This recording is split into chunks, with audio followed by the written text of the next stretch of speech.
to part 2 of our very special interview with royal biographer Gyles Brandreth, who has written a new biography of the Queen called Elizabeth, an intimate portrait, and it really is intimate. If you missed that, make sure you watch it for some extraordinary insight into the life of the late Queen. Today we'll be talking about the question marks over fidelity and her relationship with the Duke and Duchess of Sussex, among other things. But first, despite her status and upbringing, it seems she could talk to anyone, and you do talk about perhaps a very unlikely friendship with a pigeon racer in Norfolk. The way to the Queen's heart, basically, was to talk about dogs, horses, or it turns out, racing pigeons. Could you ever hold court with the pigeons bit? I'm afraid this is why I struggled. Though, curiously, this is why I got her to talk about other subjects. And I think I was lucky in that respect, because I initiated other subjects with her. But I discovered that in Sandringham, which is one of the estates where the Queen lived, nearby, she discovered there was a guy who was a collector of racing pigeons, had a wonderful collection of racing pigeons, and she became a friend of his and would go and spend, apparently, an hour or two in his loft discussing racing pigeons with him. It is amazing. But it was the pigeons that was a shared love. And she was very normal with people, and people often didn't recognize her. You know, she'd be out walking with, she always had a security person with her in Scotland on the moors. And on more than one occasion, there's several examples of this, people making conversation with her, you know, not realizing it was the Queen. Yeah. Let's move on. I really want to talk about something, because you had this unique front row seat to a lot of the Queen and Prince Philip's relationship.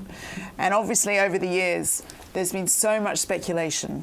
You know, his fidelity has been the stuff of rumours for many a time. We've talked about it on this show. But you have quite a surprising conclusion about the Duke of Edinburgh and his female friends. Well, it's not that surprising in the sense that I met one of the many people it was said that he'd had a dalliance with.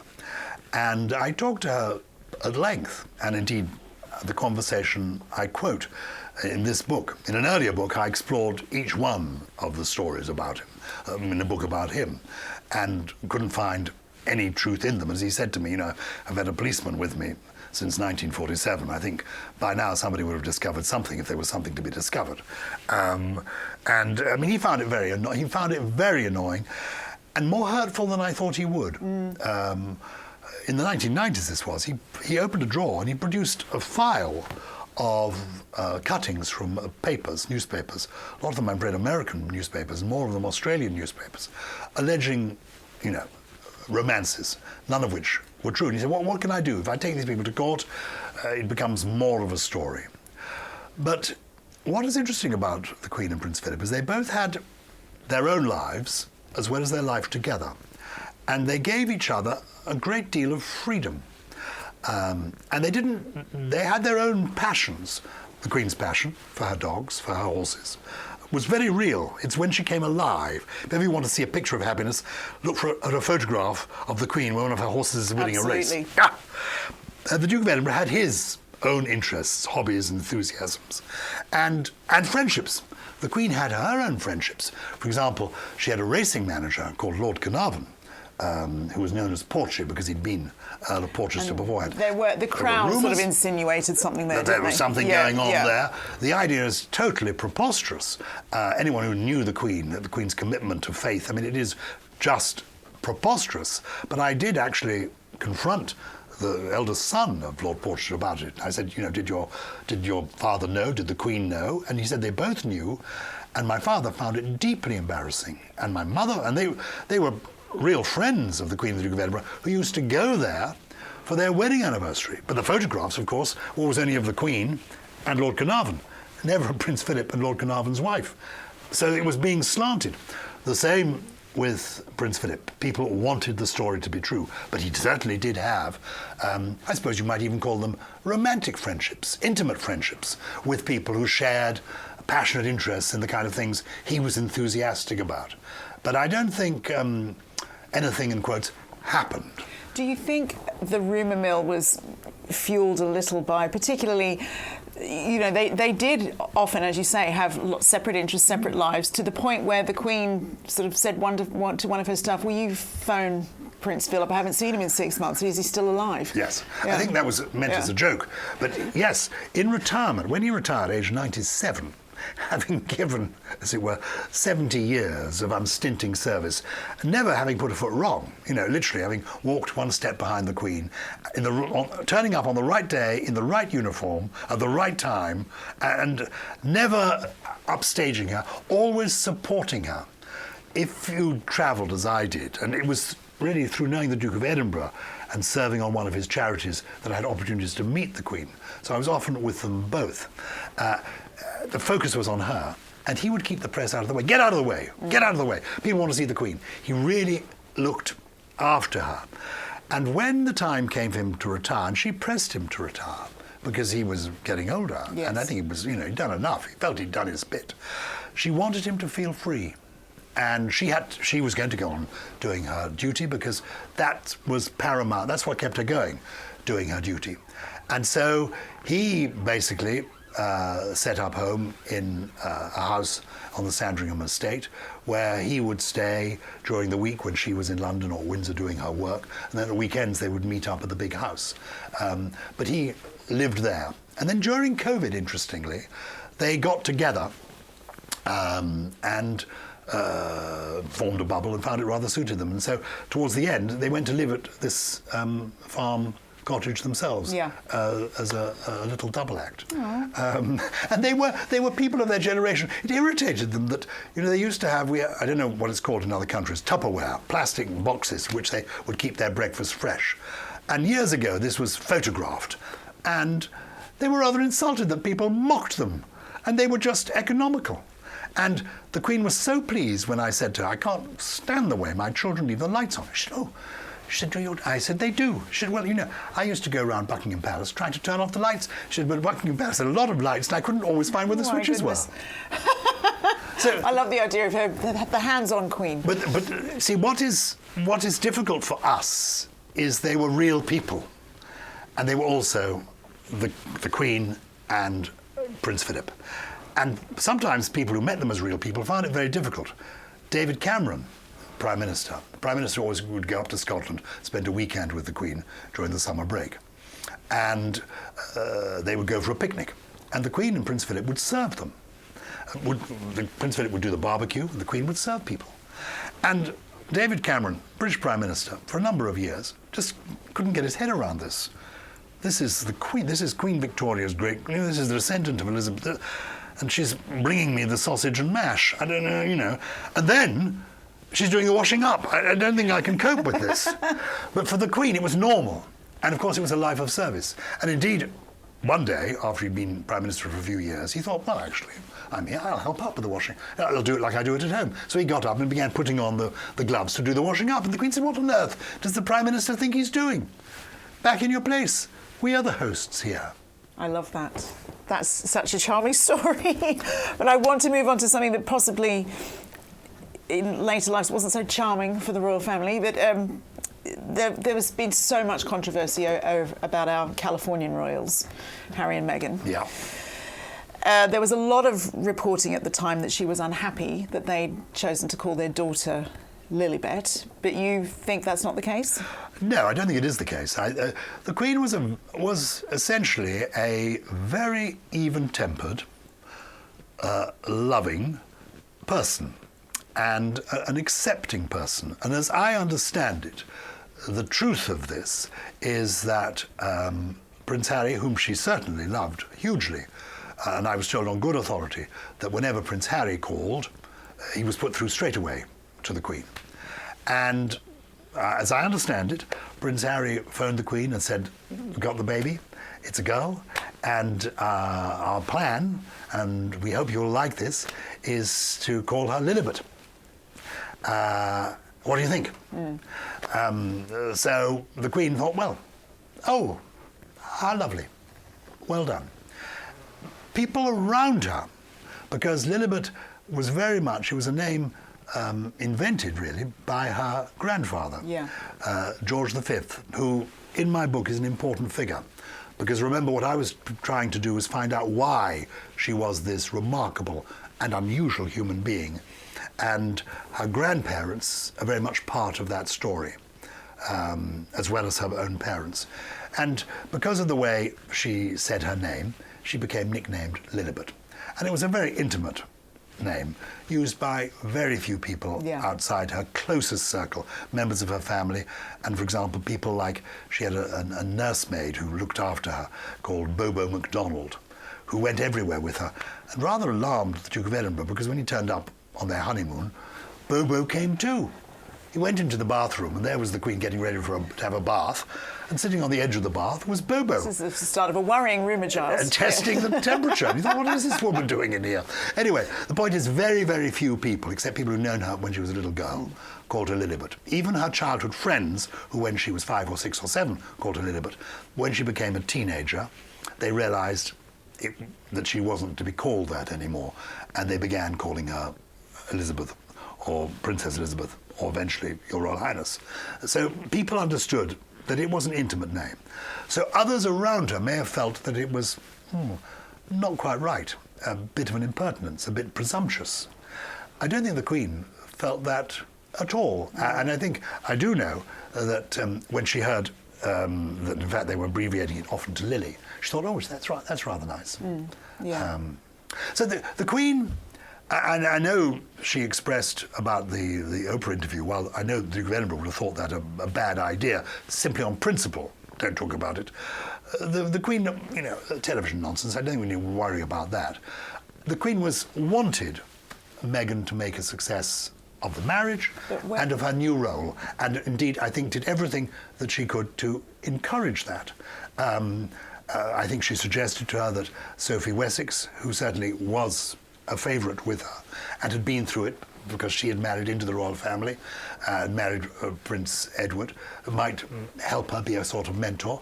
And I don't think Meghan was interested in that. She felt she had Harry. She didn't need to be offered a mentor. And I think the Queen was certainly very keen at first. In fact, the Queen took Meghan to what I used to be a member of Parliament, what was my old constituency, the city of Chester, for her first time going out, the pair of them together. And Meghan did brilliantly, was a star on that occasion. And the Queen chose it because they were going to go and visit a theatre. But where do you think, then, was the point where it all went wrong? I don't really know when it all went. I just say when it all went wrong. Meghan and Harry decided to develop their lives elsewhere, and the Queen would have accepted that and wished them well. That would have been her attitude. But I think what does raise eyebrows for people is that I think you're probably right about that, and I think the public largely are very supportive of them living their own life. But it must have been so hurtful, that really incendiary claim about there being a racist in the royal family. Yeah, well, yes, and as you know, you remember 24 hours later how Prince William almost angrily said, we are not a racist family. And anyone who has spent any time with the now king, or indeed talking to the Queen, will know there is not a trace of any kind of racism, or even attitudes of racism, even though I've said the Queen very much reflected her generation, but in that respect she didn't. The Queen was really passionate about the Commonwealth. Unfortunately, there's been an incident at Buckingham Palace today. I think that a lot of observers will say, well, maybe they've got a point. So the unfortunate incident you refer to is Lady Susan Hussey, who had been a woman of the bedchamber, one of the ladies in waiting to the Queen. In fact, I think her longest serving one, who'd been with the Queen for 60 years, who engaged in a conversation at an event at Buckingham Palace this week that betrayed the very old-fashioned where are you really from? Yeah, all of that. Yeah. All of that. And totally inappropriate. On her side, people will say she's a lady in her mid-80s. She reflects maybe the way of speaking of her generation. She's apologised profoundly, she's stepped aside, etc. And you'll have seen how quickly the action was taken to have her step down. From my experience, that doesn't reflect, and I'm writing about the Queen and the royal family, I have had no experience of that at all. Indeed, quite the reverse. I don't know if it's in this book or in my book about Prince Philip, but I remember an incident in the 1970s or 1980s where I was at a private dinner with the Duke of Edinburgh, and somebody across the room, across the table, was telling a story that was poor, in poor taste. It wasn't a racist story, but it was not acceptable. Today it would be not acceptable. Then it probably was acceptable. But half hearing it, the Duke of Edinburgh turned on this man who was a friend of his and said, "No more of that, I don't like it." And stopped him in his tracks. Can you give us any more detail on what kind of story? No, it was a story that had overtones that we would not like. Yeah. I don't remember the detail because it was across the room and I was sitting here. But I do remember he only half heard it and stopped the man. It was a private occasion. There was no press there. So that wasn't their instinct was. And in terms of the Queen, I just have to tell you, that is so not what she was like or about in any shape, sense or form. Her passion for every aspect of the Commonwealth was extraordinary, real, vivid. If you wanted to engage people, somebody went up to Balmoral and said, "Oh, you can get there, you can talk to the Duke of Edinburgh about anything." But the Queen is more limited in her conversation. As you've got dogs and horses, you only talk about international affairs. And she followed international affairs. There's a famous story of, I think it was Gordon Brown, another of our prime ministers, going for his weekly audience and arriving. And the Queen said, "Oh, it's such a shame about the prime minister of wherever it was." And he said, "What? What do you mean?" And it was the prime minister of a Commonwealth country who had just resigned, and the Queen knew about it before the prime minister did. She was really on the ball, on the money that. And you know, she very rarely expressed preferences for anything. I happen to know what her favourite musical was because I teased it out of her. She would have been furious if I'd published that during her lifetime. But she made one exception. People often asked her, "Who is the most remarkable person you've met?" Because she met everybody, from Marilyn Monroe and Frank Sinatra to President Putin and Idi Amin. She had met the whole spectrum. But if you did say to her, "Who is the most remarkable person you have met?" you could get her to say somebody, and it was always Nelson Mandela. Yeah. Because she was just so moved by the way he had emerged from 27 years in prison without rancour.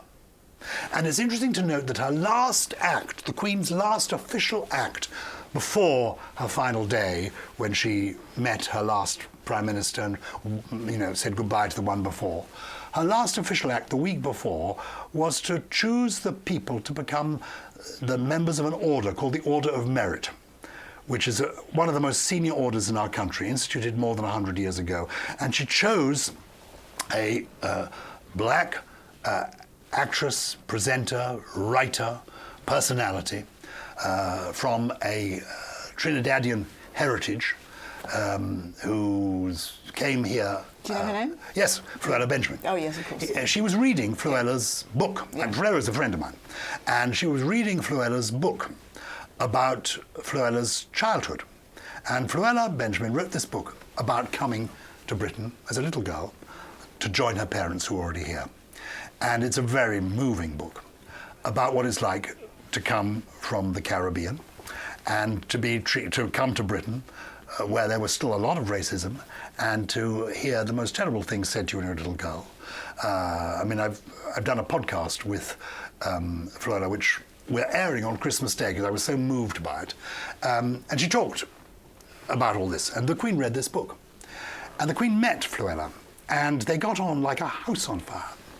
And it's clear from talking to Fluella how moved, you see I'm getting moved talking about it, how moved they both were by each other. Yeah. Fluella was moved by the Queen's empathy, and the Queen was moved, and this is a woman of 96 talking to somebody who was 20 or 30 years younger than her, and they were moved by their joint experience. Yeah. And the Queen was reading this book. It was literally on her bedside when she died, and her last act was to give this to give this senior order to Fruella Benjamin. So whatever a different person may have said or done and felt very regretful about, that was not the style or tone or person that was Elizabeth. It's a really powerful story.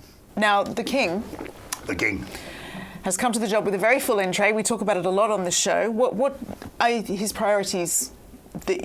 What do you think are his priorities? I think his priorities is to do the job as well as he can, following in the footsteps of his mother, who was a hugely loved and respected sovereign, and who managed to give us leadership without opinion.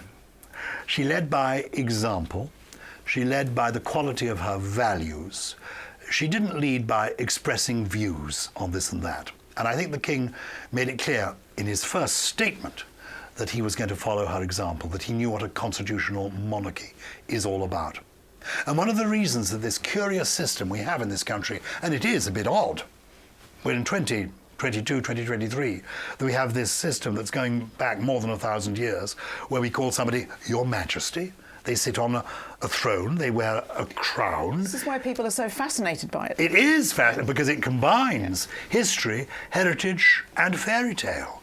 It is amazing. It's mythic. It is extraordinary. One of the reasons, though, we like it is because if you look around the world and you think of who the politicians are, and you think, who do we have instead? Who do we have as our president? You look at some of the presidents and heads, and you think, well, actually, let's stick with this system for the time being. It seems to be working us quite well. So the Queen did it brilliantly for 70 years, and King Charles has hit the ground running. He set the tone right from the beginning, and he is blessed in that he has a very successful marriage with the Queen Consort, Camilla. They've been married quite a while now. Are you working on that book about them? No. I have to tell you, and I think they will be revealed, relieved to know that I'm still keeping a diary. Oh, yes, I thought I'm still keeping a diary. You may feature Joe. Oh goodness. But no. So I'm not going to write about them. But I do admire them, and I think it's going well. And I have to say, I've also been lucky enough because the charity through which I got to know Prince Philip, first of all, and then spent time with the Queen, though I also got to meet the Queen through my parliamentary role, but anyway, was mainly a charity that the Queen and Prince Philip were involved in. She was the patron, he was the president. When he stepped down, when he was 97, Prince William took over. Yeah. And I went to the sort of handover, and Prince William and Catherine were there, and I thought, this thing is going to work, because they combine the qualities of both their grandparents. They were amusing, outgoing, energetic in the way that Prince Philip was, but they had the calm of the Queen. Well, so I think this one will run and run. You will be in a job here for the rest of your career, should you want it. And I wonder how old I'll look then. But until then, a reminder that Gyles Brandreth's book, Elizabeth, An Intimate Portrait, is out on the 8th of December, published by Michael Joseph. That is all we have time for, sadly, this special episode. But if you missed part one, make sure you go back and watch that and join us on Thursday for your usual Palace Confidential. Bye for now.